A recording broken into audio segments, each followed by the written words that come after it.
firefighting skills, and earthquake skills. So, basic firefighting: fatality after fatality, injury after injury. It seems the reports all say the same thing. The problem boiled down to errors in basic fireground actions and principles. No matter how experienced a firefighter's mission always comes back to the basic.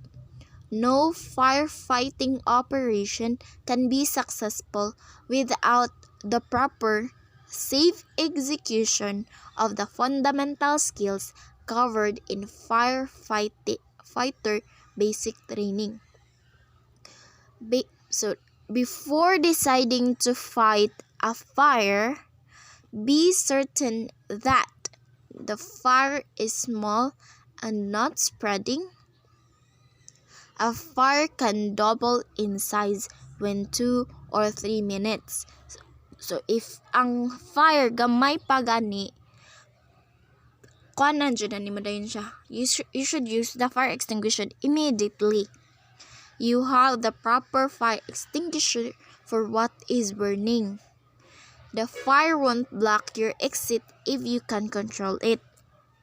A good way to ensure this is to keep the exit at your back. So, importante jud nga nakay kanang kadaganan when mukusog ang kayo. You know your extinguisher works. Inspect extinguisher once a month for dents, leaks, or other signs of damage. Assure the pressure is at the recommended level. So, kay bawd ka dapat nga imuhang fire extinguisher is mo gana pa kay if dili na niya naay kayo diha. Unsa may buhaton nimo? Diba? And make sure nga kanang imong exit is not sa imong luyo kay if mukusog ang kayo, at least naa kay kadaganan. And dili ka mo fight sa fire if kusog na.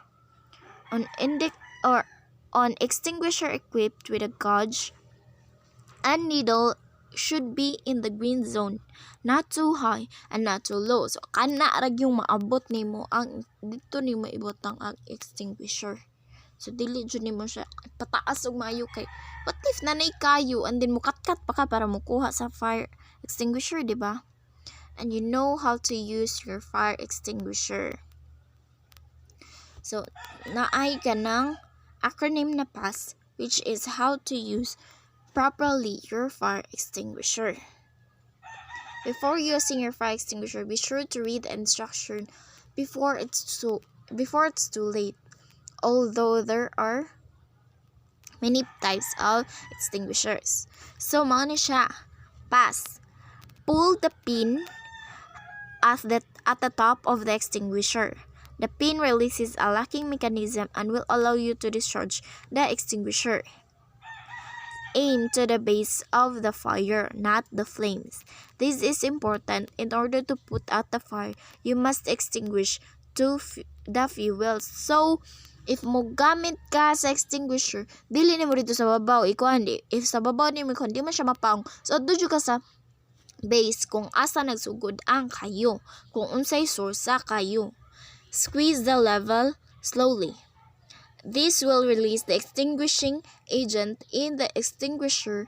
If the handles is released, the discharge will stop. So, katong murag koan pang pagawa sa iyang kanang mga koan. Squeeze jud nimo. Then sweep from side to side. Using the sweeping motion, move the fire extinguisher back and forth until the fire is completely out. Operate the extinguisher from a safe distance, several feet away, and then move towards the fire once it starts to diminish. Be sure to read the instruction on your fire extinguisher. Different fire extinguisher recommended, operating them from different distances. Remember, aim the fire at the base and not on the flames. No, so that is the meaning of PAS. Pull, aim, squeeze, and then sweep. Basic Firefighting 101. How to fight a fire safely. Always stand with an exit at your back, as what I've said earlier, para if magkainaunsa na kay kadaganan. Stand several feet away from the fire, moving closer once the fire starts to diminish. Use a sweeping motion and aim at the base of the fire. Sa motong aim sa pass giniha. If possible, use a buddy system to have someone back you up or call for help if something goes wrong. Be sure to watch the area for a while to ensure it doesn't reignite. So mas nindot jud if back up, kay if kanang mukuan man, if magkinaunsa na kay matawagan o tapang. And then never fight a fire if the fire is spreading rapidly. Only use a fire extinguisher when the fire is in its early stage. Kung bag-o pa gani nagsugod ang kayo, pwede nimo siya gamit ang extinguisher. But if kusog na kayo, you should evacuate and call the fire department. Ay sila na ibahala na mas kung bag-o ba nagsugod, if mapatay nimo okay kayo. But if di na jud mada sa imong fire extinguisher, pwede ka mo evacuate ka dito and then you call the fire department. You don't know what is burning. Unless you know what is burning, you won't know what type of fire extinguisher to use. If you have an ABC extinguisher, there could be something that will explode or produce highly toxic smoke. You don't have the proper fire extinguisher, the wrong type of extinguisher can be dangerous or life-threatening. So dapat imong gamiton jud na fire extinguisher is sakto kay para dili ka masamot nga naa sa danger. And kung kuan, as what I've said earlier, di ka mo fight sa fire kung kusog na jud kaayo, kay naaray authorities or the fire department nga para ana. It's your safety first, as what they've said, safety first jud. If di na jud kaya sa imong fire extinguisher nga ready, you should evacuate and call the fire department. There is too much smoke or you are at risk of inhaling smoke. So kung makusog na gani, nga napadjud ka dihan na area, maka-inhale ka sa smoke, mas in danger na noon ka, kay mas delikado man ang ma-inhale mo ang smoke gikan sa sunog, kay lain-lain ba yung materials na masunog, that kanang highly toxic gases such as carbon dioxide, hydrogen cyanide, and hydrogen chloride. Beware, all of this can be fatal. So dapat wala na jud ka sa area if nagsugod na og kusog, kay if ma-inhale ni nimong mga gases, that will be the cause of your death. Smoke inhalation or exposure to fire itself can be life-threatening, o diba? So get educated about the CPR's and burn treatment. So if you want to learn more, you can search the firefighting course na dito tanan. And the source of our report is from the firefighting course mansan. No? So smoke inhalation, grabe dyan na siya effect sa imong self. So mao toy gingon nga if mukusog na ang kayo mo, gawas ka or evacuate ka and then call the authorities. Here are some important skills for firefighters. Number 1, firefighters use strong communication skills when working with other firefighters during emergency situations. These skills can help them complete their duties quickly when they need to follow instructions from their chain of command, sharing changing conditions of fires, and communicate with patients and victims. Firefighters also use communication skills when giving problem solving. Firefighters use Problem solving skills to analyze situations and form plans of actions quickly. These skills help firefighters recognize potential skills and compare those risks with benefits of their actions.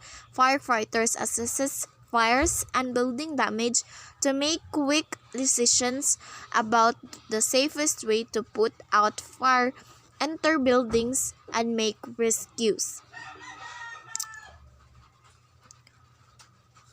Firefighters need to have a problem solving skills. So firefighter use social competence to interact with co-workers for extended periods of times. So social competence is the ability to get along with people and navigate social situations. Firefighters work long shifts in the firehouse, often sleeping and eating with other firefighters. So it is beneficial for them to get along with people and handle interpersonal disputes with tact.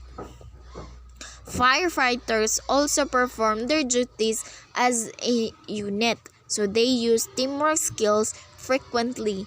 The ability to see how their actions affect surroundings people is a very important skill. So, a social competence is an important skill when you are a firefighter. Kay mo interact ka sa victims sa kanang imong mga kauban, and if you don't have that, so kuan kayo siya.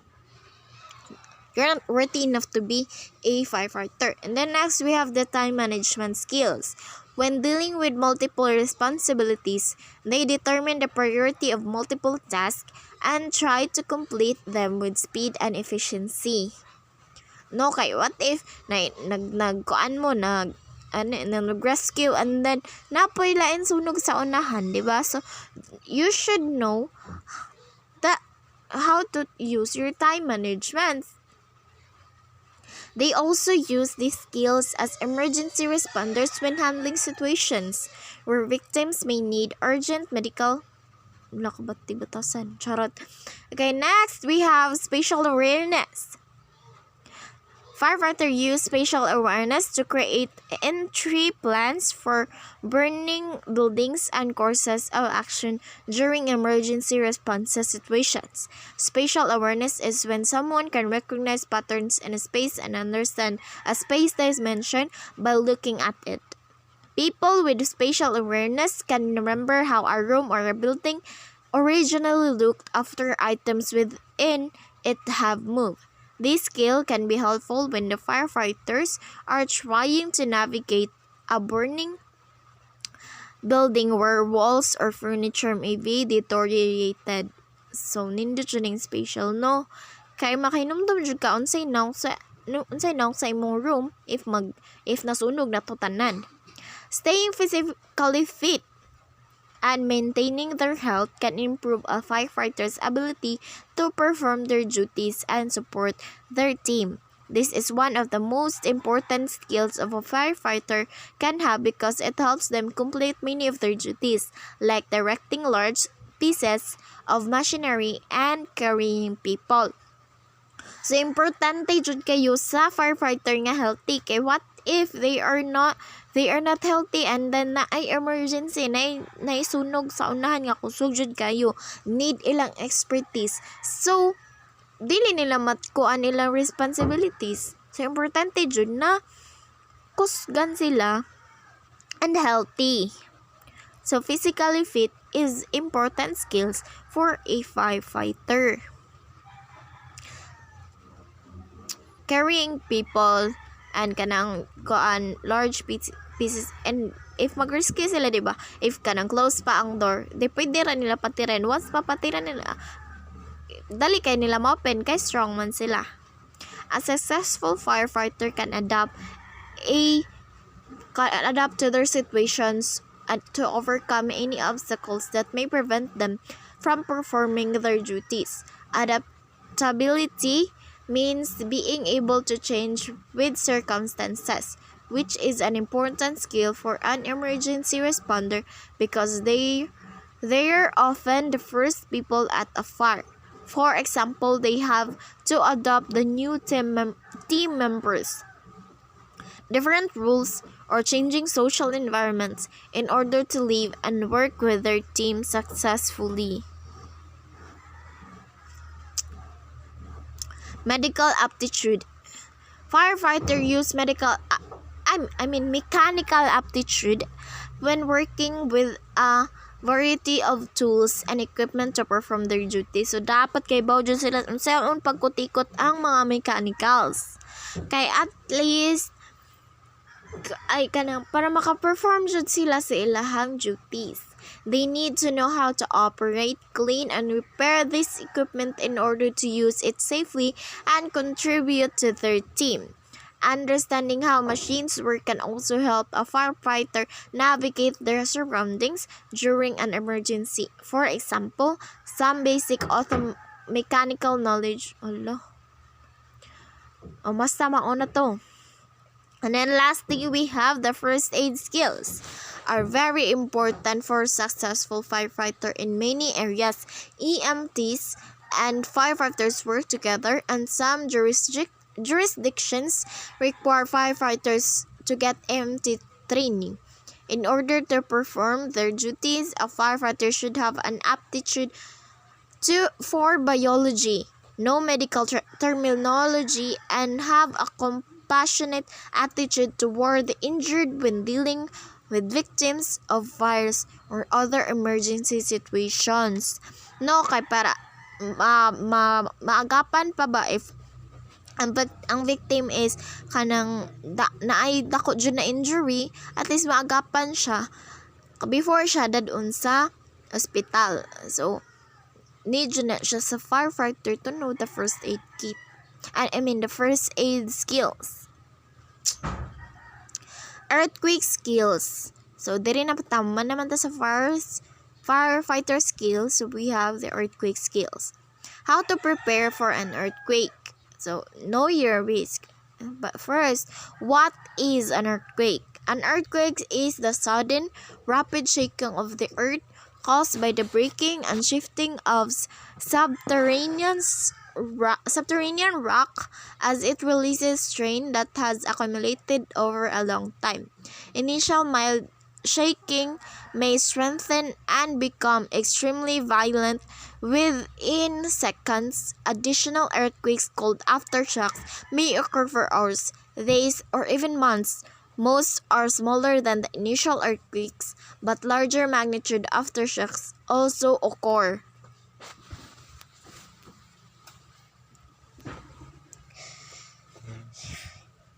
Kay bao naman jud taon sa ning earthquake no, kay nagian naman gyud tani for the past few years of our study. So when earthquakes happen, so earthquakes can happen at any time of the year and occur without warning. So di gyud ta makaibaw kuno sa mag-earthquake. So we should prepare ourselves where the risk is higher in the identified seismic zones. So, these are the places nga kanang naay active faults. Kani may kasagaran na makuanan sa earthquake.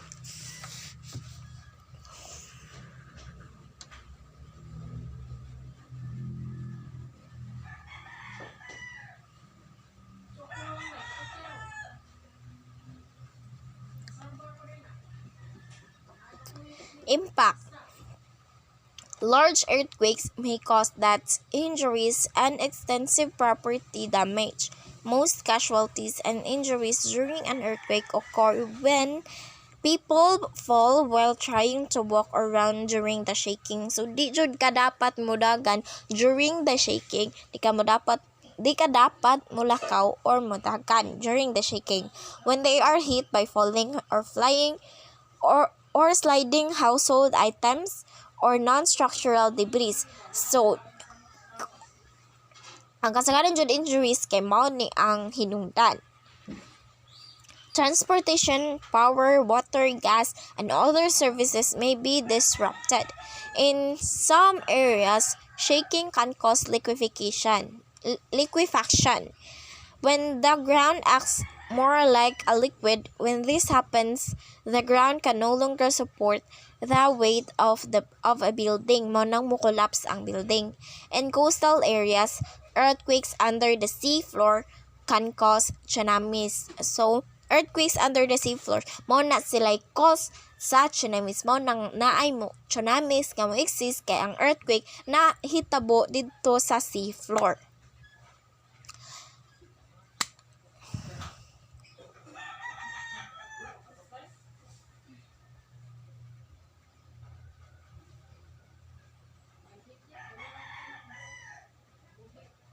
How to prepare for an earthquake? So before an earthquake, at least prepared ka. Take an action now before an earthquake hits. Secure items that might fall and cause injuries. Bookshelves, mirrors, and light fixtures. So kana inyong mga suga nga dagko kayo kanang mga naa sa kanang mga kuan nga chandeliers like manana is safety jud na like kanang dili siya dali matagak when the shaking happens. And then the bookshelves as kanang kuan siya kanang ang mga libro kay kanang intact dili siya dali makuan. Practice how to drop, cover, and hold on by practicing in a shake-out earthquake drill. So, kung kanan ka, you can search this URL para makaperform ka, makaibaw ka sa mga earthquake drills. Store critical supplies and documents. Plan how you will communicate with family members. If you have the plan on how to communicate with your family members, at least if buwag mo during the earthquake na kanang you know how to communicate and magkakita mo with each other. No, so store critical supplies and documents kay importante jud ni sa siya kay at least during the after the earthquake kanang safe ra imong documents and then you have a supplies.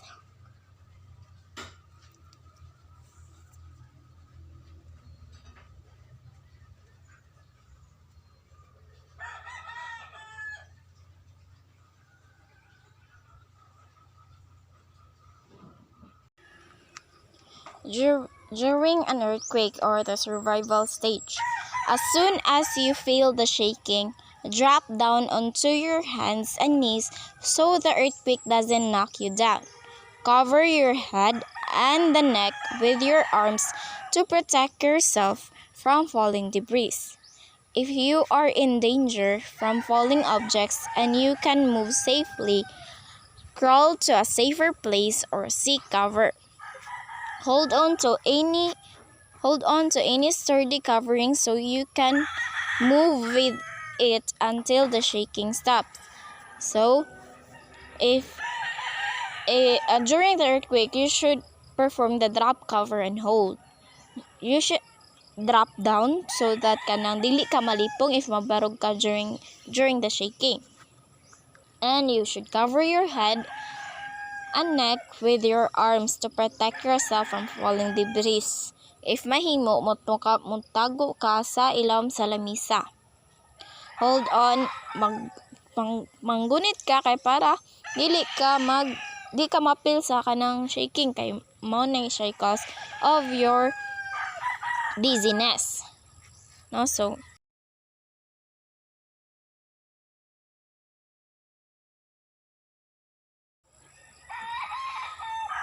after an shaking, when the shaking stop, before you move, look around for things that might fall or for dangerous debris on the ground. If you are in a damaged building and there is a safe way out through the debris, leave and go to an open space outside away from the damaged areas. If you are trapped, do not move about or kick up dust. If you have a cell phone with you, use it to call or text for help. Tap on a pipe or wall or use a whistle if you have one so that rescuers can locate you. Once safe, monitor local news reports, radio, TV, social media, and cell phone text alerts for emergency information and instructions. So after a earthquake, if you are trapped, ayaw jud pag kay what if magsikag luwag-luwagtan kanang matagak tung naa sa babaw nimo, diba? And then if you have cell phone nya naapay signal, kung mo communicate dayon ka nga naa ka anang lugara nya, kung wala na, and then there's a rescuer nga nakasense ka na nga naitaw, you can use a whistle or you can tap the pipe or a wall para ma-notice sa rescuers nga naara ka. So once safe, monitor local news reports para makaibaw jud ka unsa pay mga base na pay aftershocks. At least prepare ka kay baw ka unsay nahitabo sa mga other lugar. You may how to recognize that an earthquake is happening. You may experience a shaking or a rolling motion in the walls, floor, or the ground. This movement may grow more extreme within seconds. If you do not drop down immediately, you may be knocked off your feet. You may not be able to walk or run. Objects may fall off shields. Light fixtures may swing or fall from ceilings, or tall furnitures may fall over. There may be dust or glass particles in the air on the ground. You may hear noises similar to heavy truck or train passing by. So makaibaw raman jud no when na ay earthquake. Kay nagyan sa nato ni, so kaibaw na jud ta. And we should know what to do during, after, and then before the earthquake.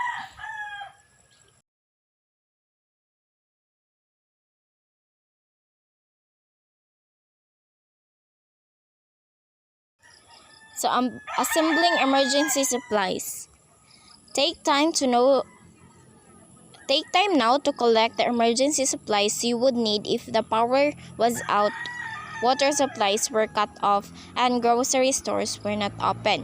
You can build your supplies over time by adding a few items as your budget permits. Basic emergency supplies should include the following, most of which you probably already have in your home.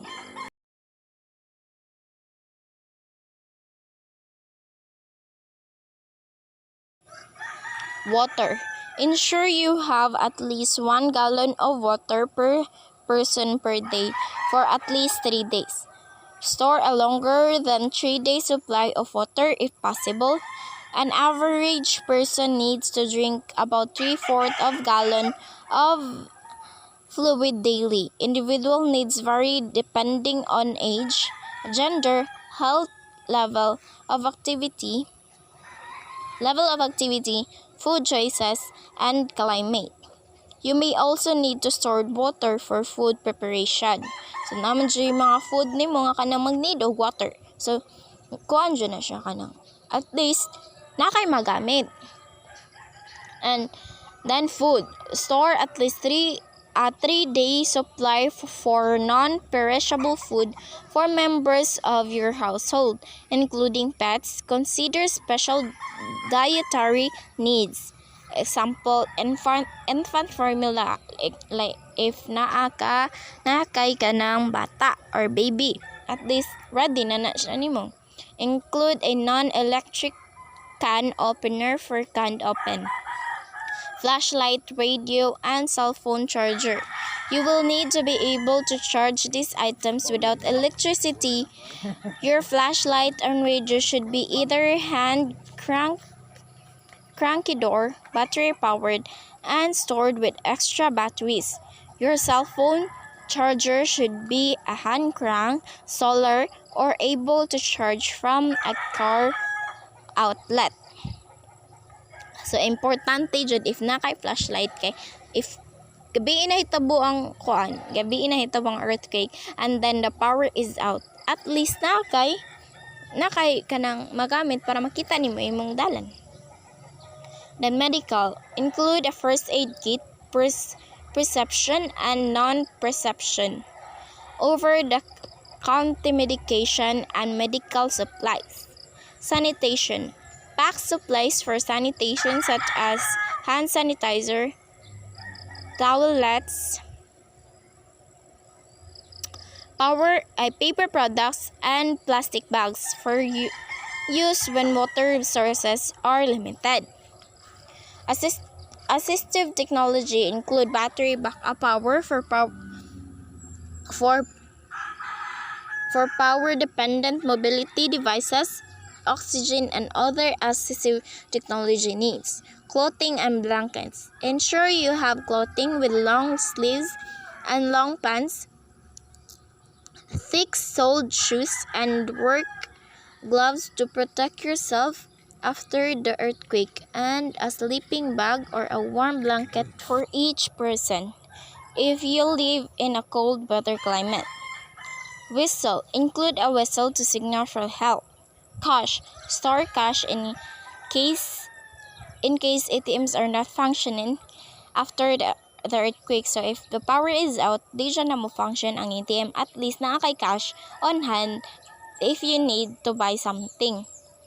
Fire extinguisher. An earthquake can cause fires that break out. Have a fire extinguisher so you can put out any small fires. Use a fire extinguisher only if you are physically capable of it. Makagamit ka if you are not injured.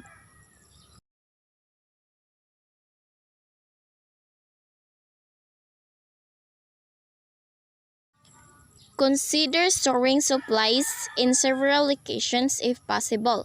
This means having basic supplies of food and water in locations including your workplace, your vehicles, and if possible, other places you and members of your household regularly spend time. House of worship, community center, and schools. If possible, if pwede nimo ang bag sa imong anak is kuan dito for emergency purposes. Tangan to nimo. It is important to consider the unique needs of your family, including access of the functional needs and the needs of the children and pets. You may need to include extra water, special food such as infant formula or gatas, or pet food, and supplies or equipment such as diapers, glasses, or medical equipments. So, mao dyan ay importante nimong buhaton before an earthquake. At least, na kay magamit na butang. If you are indoors when a shaking happens, drop to your hands and knees, cover your head and neck with your arms. This position protects you from falling and provides some protection for vital organs. No, so importante jud nga imong ulo, imong tabunan, og ang imong liog. Because moving can put you in danger from the debris if you're in your path. Only move if you need to get away from the danger of falling objects. If you can move safely, crawl for additional cover under a sturdy desk or table. So, monay ka na so kabaw naman dyan ta, kay nakasuway naman tag earthquake drill in our schools. So, kanang sa una, kana pa face to face, but karon we should learn on our own. At least review na lang pud ba. Hold on to any sturdy shelter until the shaking stops. Do not run outside. Stay where you are until the shaking stops. Do not get in a doorway, as this does not provide protection from falling or flying objects, and you likely will not be able to remain standing. So, during an earthquake, di jud ka barog, maka-feel jud ka dizziness if magbarog ra ka during the shaking. So, importante jud if mo draft, cover, and hold ka when you are in the indoor. So, outdoors. If nakasagawas, if you can move away from the buildings, street lights, and utility wires, once in the open, drop, cover, and hold. Stay there until the shaking stops. This might not be possible in the city. so you may need to duck inside a building to avoid falling debris. So if naka sa gawas, palayo sa mga tagas na kanang objects like buildings, kanang mga poste, kanang and if you are in bed, stay there and cover your head and neck with the pillow. So importante jud nga kabiran jud nimo imong ulog, imong liog kay naman di atong mga vital organs. In moving vehicle, it is difficult to control a vehicle during the shaking, so stop as quickly and as safely as possible and stay in the vehicle. Avoid stopping near under the buildings, trees, overpasses, and utility wires. Proceed cautiously once the earthquake has stopped. Avoid roads, bridges, and ramps that earthquake may have damaged.